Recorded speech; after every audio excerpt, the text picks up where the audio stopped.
умер Кульчубатов. А в это время враги готовятся нападать на Кыргызстан.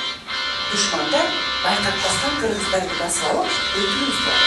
Президенттин жарлыгын өнүгүүгө өбөлгө түзүп, калың элге дем берген идеологиянын өзөгү катары пайдаланса болот. Режиссер Нышан Мырзахматов азыр балдарга руханий жактан азык бере турган долбоорду иштеп чыгып, мектеп окуучулары үчүн мультфильм сабак, кино сабак деп уюштуруп баян куруп берүүдө. Айтып бергендеринин өзөгүн залкар жазуучу Чыңгыз Айтматовдун мектеп программасына кирген чыгармаларынан алган. Мектеп программасында өтүлүүчү буг эне жомогун балдарга жаңыча сабак кылып өтүп бердик.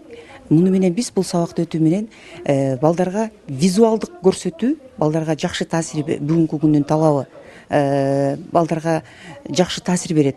Бул сабакты өтүү менен биз балдарды жаратылышты коргоону, жаратылышты сүйүүнү, мекенди коргоону, адептүүлүккө, адамгерчиликке, бири-бирин сыйлоого, улуттун улут болуп сакталып калышына, ушул нерселердин бардыгын балдарга жеткирүүгө аракет кылдык. Мугалимдердин айтымында азыр интернет улам тамыр жайган сайын балдарга каада салтты үйрөтүү кыйындап, адептүү, намыстуу бол деп айтыштагы таасир этпей баратат. Инсанды өнүктүрүүгө арналган жарлык идеологиялык кызыкчылыктар менен жуурулушуп ишке ашса натыйжасы жакшы болот эле дешет. Мисалы ушуга негизделип баян курган сабактар балдарга абдан таасир берген. Көп жыл иштеген ушул мага ушундай бир жан дүйнөмдү козгоду бул сабакча. Себеби бүгүнкү күндө өзгөчө шаар жериндеги балдарды китеп окутуп, ушундай атактуу кыйын жазуучулардын чыгармаларын түшүндүрүп берүү булар үчүн чын деле кыйын. Эмне үчүн? Себеби балдар китеп окубайт. А мына 10-11 класстар менен сүйлөшкөндө ушул мен сабак берген окуучулар айтып атпайбы, эже ушул агай дагы келип сабак берсе, өтүп берсе дейт. Эмне болду десем, биз телевизордон кинону көргөндө дейт, анча маани берген эмеспиз дейт. Ушул жерден агай кинону көрүп, кайра бизге түшүндүрүп атканда эмнеге кээ бир жерде ыйлабыз келди дейт. Бүгүнкү күндө чын деле балдарыбыз маңкурт болуп баратат.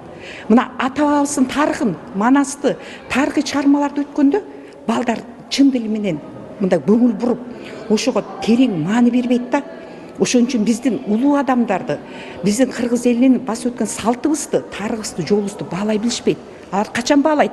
Алар могу китепти жан дүйнөсүн берилип окуганда гана, ошондо гана жүрөгүнө таасир этет. Балдар баян куруп берген сабактарды жакшы кабыл алганы менен жарлыкты калың элдин арасына жайылтуу жагы аксап жаткан сыйт. Нышан Мырзахматовдун пикиринде инсанды өнүктүрүүгө арналган максат милдеттер кожо көрсүн дегенде бир күндүк иш чара менен бүтүп калбай, адамдын чын дилинен чыгып, коомчулуктун калың катмарына пайда алып келгендей болушу керек. Жарлык бүгүнкү күндө кандай аткарылып жатылат?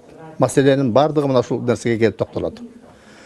Жарлык жекеле Кыргыз Республикасынын билим берүү жана илим министрлигинин же маданият министрлигинин же президенттин алдындагы мамлекеттик тил боюнча, тил саясаты жөнүндө боюнча улуттук комиссиянын эле милдети эмес.